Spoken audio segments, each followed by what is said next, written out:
와의 대담을 먼저 진행하겠습니다. 대표님 어서 오십시오. 반갑습니다. 일주일이 금방 가는데 걱정이 시간이 갈수록 점점 커지죠. 제가 예상했던 대로 예. 여기 이제 우리가 지금 4주째 들어가잖아요. 네. 이재명 들어오고 네. 6개월 안에 장기 집권 프레임은 마무리 짓는다. 그리고 이제 보수 개멸, 포퓰리즘 네. 이렇게 정리를 하는데 지금 방송3법이 방통위 그저 방송통신위원회 예, 과방위가 통과했어요. 예. 근데 그 방송3법 때문에는 사실은 MBC 같은 게 KBS나 ABS가 허례된다는 거잖아요. 그렇죠. 그러니까 소위 이사들을 네. 국회 추천 목을 다 대여섯 명 넣고 시민단체들이 들어가면서 완전히 언론단체 이제 장악을 한번 당하면은 네. 법을 고치지 않는다면 힘드니까. 그렇습니다. 그러면 이제 나팔수들이 엄청 생기잖아요. 네. 이 문제는 이제 장기 집권을 하기 위한 플랜의 첫 번째 플랜이다. 두 번째는 뭐 지금 상법 3% 룰 해가지고 네. 보기는 여야 합의했는데 지금 해줄 게 없어서 그거를 여야를 합의해 주느냐. 내용을 아는 사람들은 이번 자본가 소위 말하는 기업주들을 옥죄는 네. 법이고 기업주들의 자유를 박탈하는 법이잖아요. 그렇죠. 그런데 결국은 윤석열 정부 때 제가 엄청나게 반대했던 게 노동이사제거든요. 네. 네. 노동이사제는 이사 한 사람이 소위 노동자 추천 이사가 한 사람 들어가는 그게 중요한 게 아니고 네. 전체 이사 중에 숫자는 작지만 한 사람이 인사나 재정, 투자 이런 부분들을 다 볼 수 있어요. 그렇죠. 그러면 기업이 자기 나름대로 뭘 하려고 해도 노조의 감시를 받게 돼 있잖아요. 네. 근데 그거를 이제 윤석열 정부 때 해버렸어요. 그래서 제가 한노에 오래 있어서 야 큰일 났다. 그런데 이번에는 이제 3% 룰 이거를 이제 깨버렸잖아요. 그러면은 3% 룰을 받아들여 가지고 사회이사, 사내이사를 균등하게 간다. 그러면 기업할 사람 누가 있어요? 그러니까. 거기다가 이제 노란봉투법은 잠깐 숨겨놨다고. 네. 노란봉투법 보면은 야 이거 이제 이제 기업하는 사람들이 세상이 이제 안 되고 소위 감시하는 뭐 노동자들이 잘 되면 좋죠. 그런데 기업인들의 자유를 묶어버리고 자기들 자유만 가져가겠다. 이건 안 되지 않습니까? 지금 최근에 그 국민의힘이 보여준 태도는 이거 자기들 스스로 완전히 보수 정당임을 포기한 태도예요. 저럴 수가 없어. 그런데 이제 한노에 있는 사람들도 고민을 했겠지만은 근본적으로 민생 법안이라고 얘기하지만은 이건 민생 법안이 아니고 민노총 법안이에요. 그래 반민생 법안이에요. 그러니까 반민생 법안이고 민노총 법안을 합의를 해줬어요. 그러니까. 야 그래서 저는 야 이게 합의를 해줬다 그러면은 그런 부분도 어떻게 할 거냐. 뭐 말은 그 주식 거기에 대한 1,400만 명에 대한 여러 가지 얘기를 하지만은 실제 안에 들어가 보면은 그 내용이 아니에요. 그래서 그거를 국민들 잘 모릅니다. 그 여야 합의했으니까 여야가 합의했으니까 국민의힘이 잘 안 따졌겠느냐. 뭐 이렇게 하지만은 그런 내용들을 제가 아는 저로서는 야 이거는 이제 민노총 위원장 출신이 노동부 장관이 됐는데 완전히 이제 민노총 세상이 간다. 그러면 문재인 정권 때 민노총, 한국노총 합쳐가 한 50만 명 늘었어요. 네, 네. 그러면 이제 조직원 수가, 수가 그 조직원 숫자라는 것은 돈하고 연관이 돼 있단 말이에요.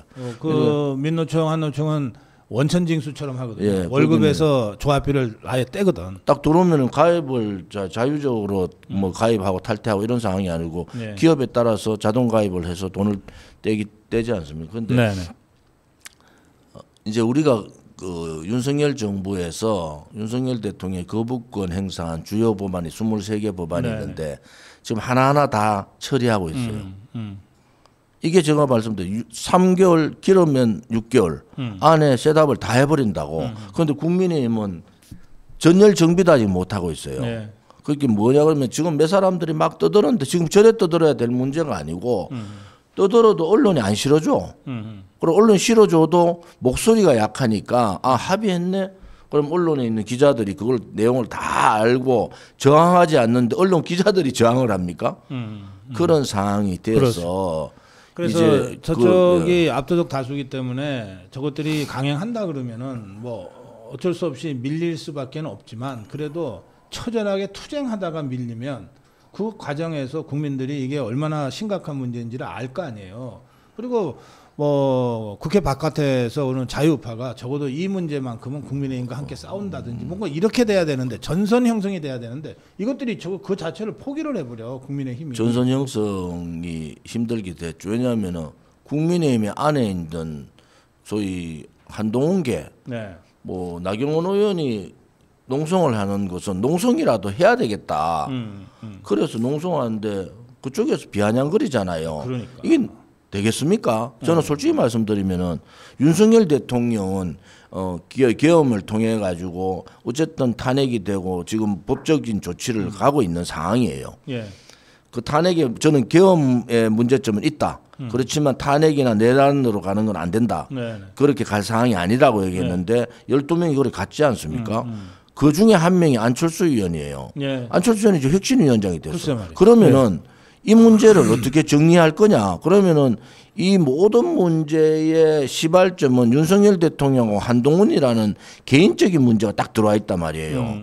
한동훈 장관 할 때부터 그 뒤에 비대위원장 등등 네.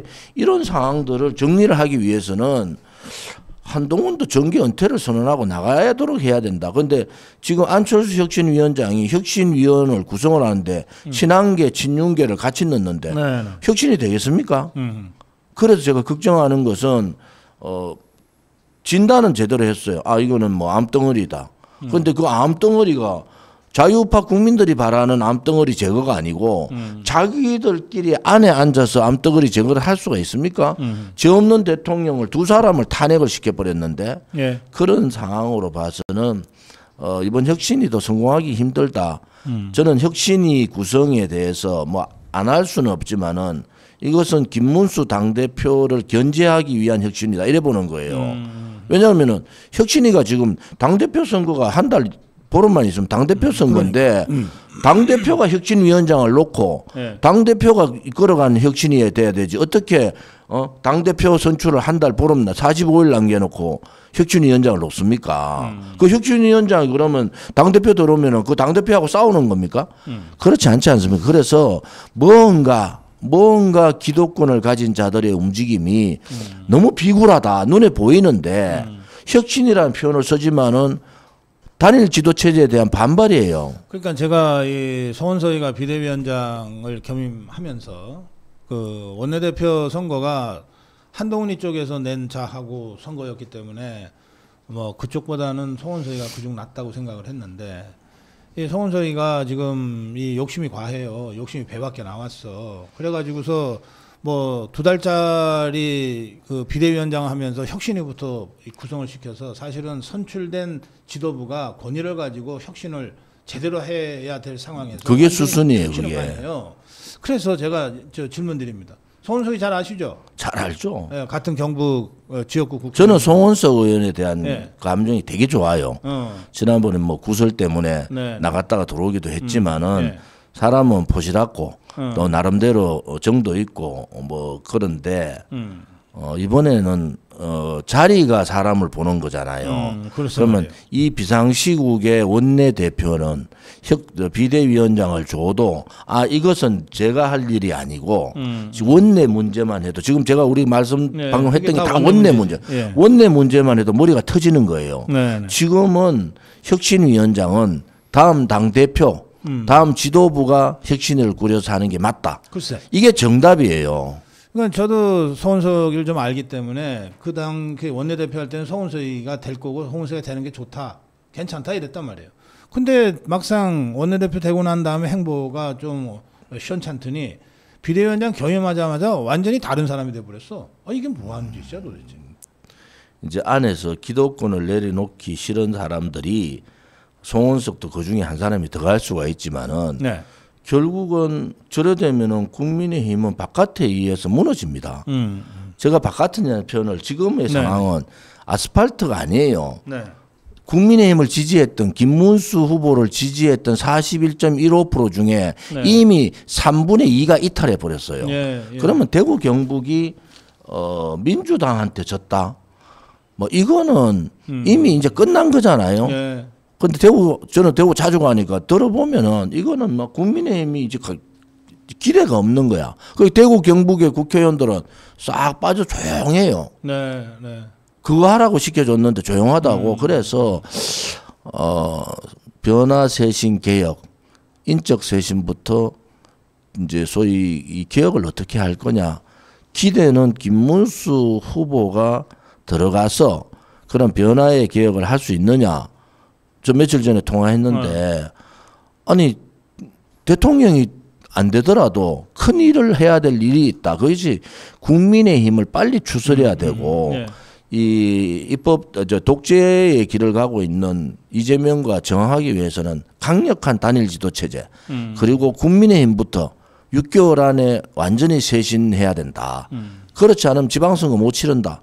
지방 권력까지 주면은 이제는 저항할 수 있는 세력이 없어지잖아요. 그래서 그런 부분에 있어서 좀 고민스러운 부분이 많습니다.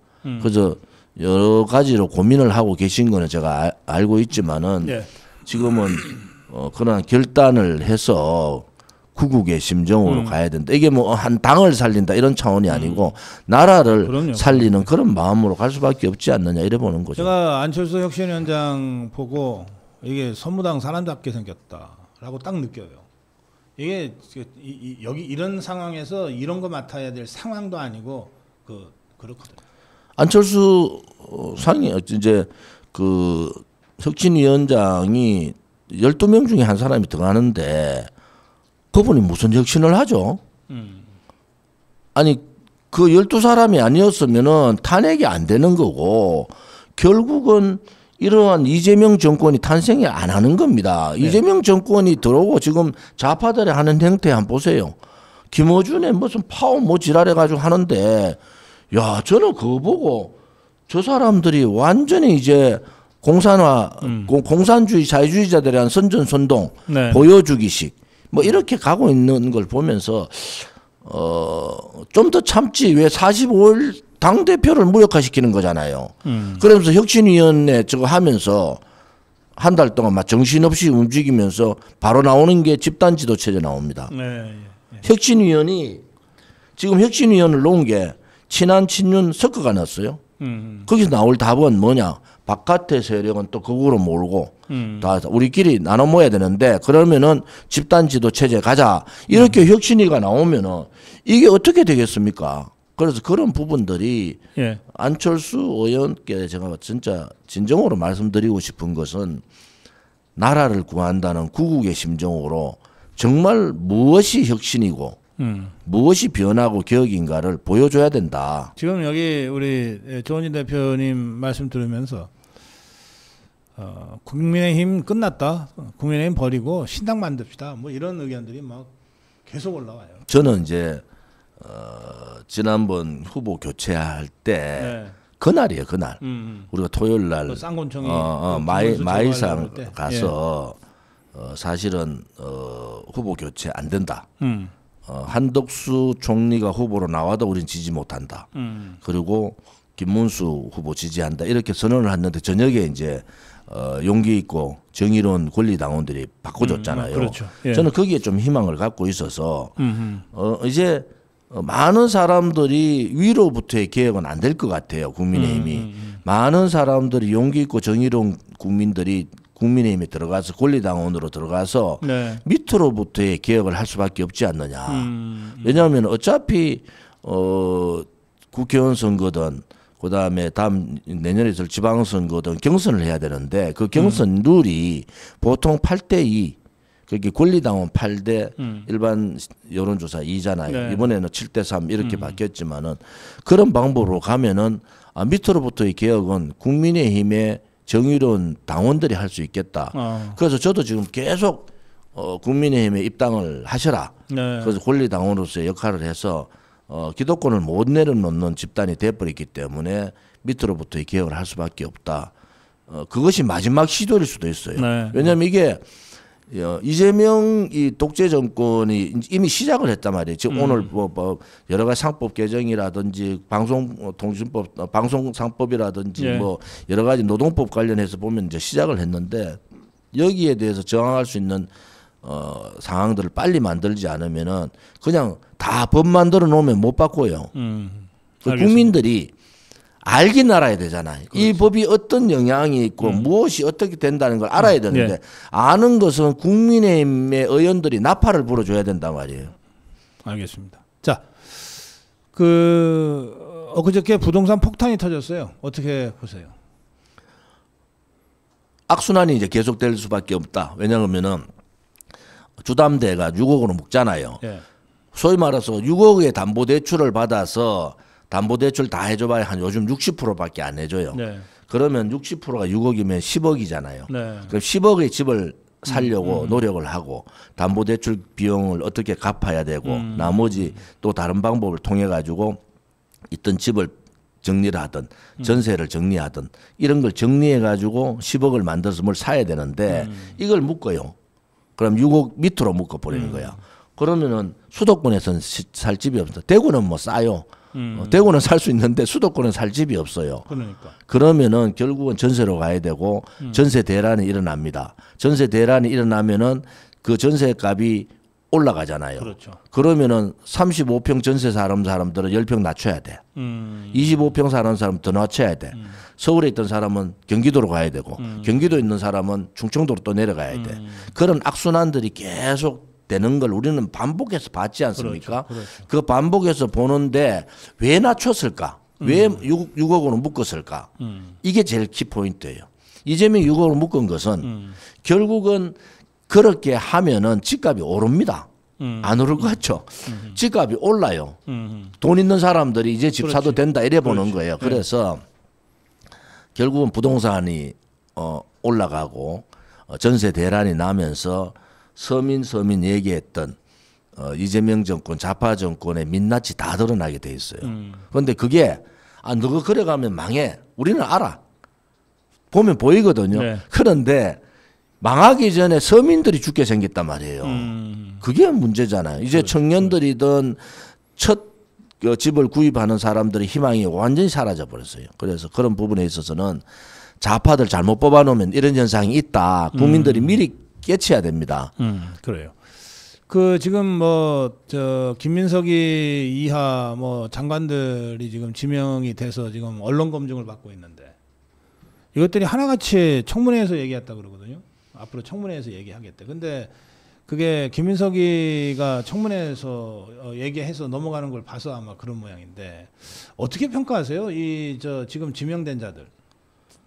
저는 뭐 김민석에 대한 부분만 얘기하면은 국민의힘이 소위 자료도 안 되고 정인도 없으면은 청문회 하면 안 됩니다. 네. 그런 선례를 놔두면 안 된다. 그리고 장관들도 마찬가지죠. 네. 김민석 이틀 버텨야 되는데 장관은 하루만 버티면 돼. 그렇지. 하루만 별로 관심이 없어요.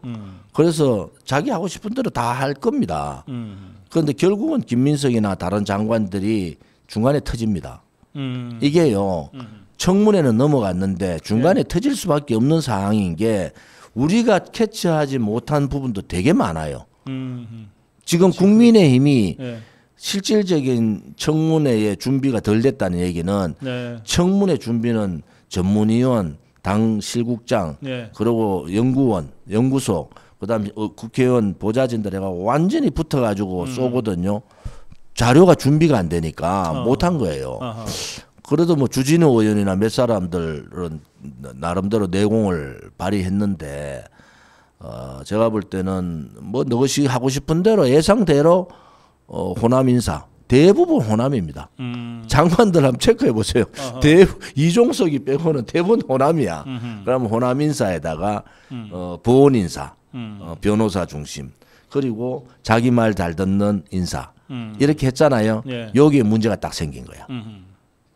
조국이 들고는 일어났어. 네. 조국이 이건 뭐야? 실질적으로 공동정부라고 생각했고 김어준도 공동정부라 생각했는데 언언을 안 해. 그러니까 김어준 그래? 이재명이 그래? 너가 한번 맛봐. 해가지고 한 게 파워 그겁니다. 아하. 그래서 문재인 뭐 그다음에 우원식 그다음에 정청래 예. 아니 박창대는 안 불러. 왜 안 불렀어요? 그러니까 제가 말씀드린 대로 이번에 민주당의 당대표 선거는 김어준 대 이재명 싸움인데 예. 이게 공교롭게도 이재명 쪽하고 약간 빗나가 있는 사람들이 다 모인 거예요. 아, 그렇지. 그렇지. 우원식도 마찬가지. 우원식도 뭐 추미애 밀어줬는데 우원식 됐잖아요. 맞아요. 지금은 친명 쪽은 박찬대인데 정청래가 더 앞서고 있고 문재인 쪽은 아니 뭐 네가 뭐 됐다 하는데 내하고 뭐 인사도 하나 한번 언론 안 하고 네 마음대로 해. 그게 이겁니다. 저 사람들이요 벌써 이미 타견민이가 기획했다는 거 아닙니까? 기획했으면은 이제부터 소위 말하는 여권 내에 권력 싸움이 벌어졌다. 다른 사람들은 뭐 이런데 저는 딱 눈에 너끼리 이제 권력 싸움이 그렇죠. 본격적으로 그렇죠. 김어준 대 누가 실질적인 지배자냐 이걸 가지고 싸우는 거예요. 그리고 김어준은 그래? 너는 인사 마음대로 하고 나는 바깥에 사람들하고 한번 부딪혀 볼게. 그게 딱 이제 앞으로 계속 그런 문제점들이 좌파들은 항상 그런 얘기들이 나오거든요. 네. 이번 인사에서 조국혁신당이나 또 김어준 그 친문 이쪽은 뭐 김경수 겨우 챙겨줬지만은 소외됐다. 네. 그런 부분들이 이번에 김어준의 쇼다. 이래 보는 겁니다. 알겠습니다. 자, 마지막으로요. 지금 저 시진핑이가 실각했다는 얘기들이 자꾸 돌아요. 그런데 어쨌거나 이 중국에서 이재명이를 전승절에 참석해 달라고 초청을 한 건 팩트로 확인이 되고 있고요. 뭐 대통령실에서 검토 뭐 소통 중이라고 했으니까. 그런데 중국 대사관이 아예 환영 입장까지 냈어요. 중국에 오는 걸 환영한다고. 자, 트럼프를 아직 못 만났는데 트럼프 만나기 전에 시진핑한테 가서 먼저 쇠쇠거릴 수도 있겠다. 트럼프가 워낙 바쁘니까 그런 생각도 들고 그래요. 어떻게 좀 전망하세요? 역으로 얘기하면 가라. 가고 노골적인 반미 선언해라. 그리고 친중 뭐 가는 순간에 이제 친중으로 굳혀지는 거 아닙니까? 네. 이게요. 10년 전에 2015년 9월 3일 날 박근혜 대통령이 갔어요. 네. 그때 제가 그때도 내용을 전승절에 너무 많이 알아요. 예. 왜냐하면 그때는 참수부대 만들고 인민일보에서 어떤 얘기예요? 한국과 손잡는 것도 나쁘지 않다 이런 기사가 나왔어요. 아하. 그래서 이제 박근혜 대통령이 한국하고 손을 잡고 김정은을 참수합시다, 예. 드러냅시다. 예. 그 설득하러 간 거예요. 그렇게 적진에 들어간 겁니다. 그리고 네. 제가 현장에 있었기 때문에 식사조차도 다 그러면서 설득을 하더라고 계속. 왜냐하면 VIP 전체적인 모임 자리에서 그때 저하고 정몽준 대표하고 두 사람이 아마 갔는가 그래요. 네. 상황이 다른 거예요. 그때는 북한을 마지막으로 김정은이 핵 개발을 해가지고 뭐 이러고 난 다음에 이거 정리해야 되겠다. 참수부대에서 네. 전성절에 가서 적진에 들어가가지고 설득하는 그렇게 갔는데 네. 소위 잘못된 인식을 가진 사람들은 친중 행각을 했다 이래 보는데 그건 아니다 말씀을 예, 좀 드리고요. 2027년 2년 후에 사연임을 할 거냐 말 거냐. 시진핑. 그러니까 이제 소위 이제 모태동, 등소평, 그다음에 장택민, 장쩌민, 그다음에 후진타오.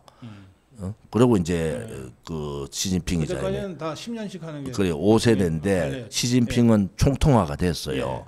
그래서 지금 바깥에서 뭐 시진핑 실각 이런 부분은 아닌 것 같고 이게 중국에 지금 그 모택동부터 해가지고 뒤집은 적이 없어요. 그건 이제 중국이 지금 공산당원이 5천만에서 1억으로 돼버렸어요. 1억입니다. 1억으로 됐어. 그러니까 한 7%가 공산당원이에요. 그 공산당이 지배하지 않습니까? 그래서 2027년에 사연임을 할 거냐 말 거냐 이런 부분. 그다음 사연임을 하고 나면은 실질적으로 이제 나이로 봐서도 물러나야 돼요. 그런 부분에서 6세대 지금은 종신이죠. 하게 돼 있죠. 그런데 이제 본인이 뭐 아픈 나이가 들면 아프게 되고 그런 부분들이 있기 때문에 6세대 지도자가 누가 나올 거냐 안에서의 경쟁이 지금 붙어 있는 건 맞습니다. 그러니까 시진핑이 봤을 때는 단결하고 또 통합하고 부패 이런 얘기를 했거든요. 그건 뭐냐 그러면은 조금 어지게 자기 권력을 내세우기 위해서 차세대, 6세대로 가려는 사람들의 경쟁이 있다. 그런데 뭐 2027년 뭐 얼마 안 남았어요. 한 2년 정도 보면은 사연임으로 가느냐 안 가느냐에 따라서 우리 대한민국도 여러 가지 영향력이 있다 이래 봅니다. 그냥 차라리 가서 저기 이제 친중 선언해라. 저는 뭐 가라는 거죠. 우리가 왜 걱정해요? 네가 알아서 가라. 그러고 이제 완전히 이걸 이제 반미 노선으로 숨기지 마라. 제가 잘 속이는데 속이지 말고 직접 가라. 속내 내주고 이제 반미 선언하고 한번 해봐라. 속인다고 해서 속을 또 트럼프도 아니지. 자, 마무리 한 말씀 듣겠습니다. 국회를 중심으로 독재기를 가는데 법을 바꿔놓으면 저항을 못합니다. 그래서 국민의힘의 안철수 혁신위원회가 제대로 되기를 바라고요. 또 단일 지도체제, 강력한 당대표 중심 단일 지도체제를 통해서 국민들이 알아야 됩니다. 그 국민의힘을 통해서 국민들이 이런 잘못된 상황들을 알 수 있도록 최선을 다해 주기를 바랍니다. 알겠습니다. 예, 우리공화당 조원진 대표와의 특별 대담이었습니다. 예, 잠시 전하는 말씀 듣고 또 저는 조원진 대표님 보내드리고 다시 와서 정론일침 계속하겠습니다. 고맙습니다.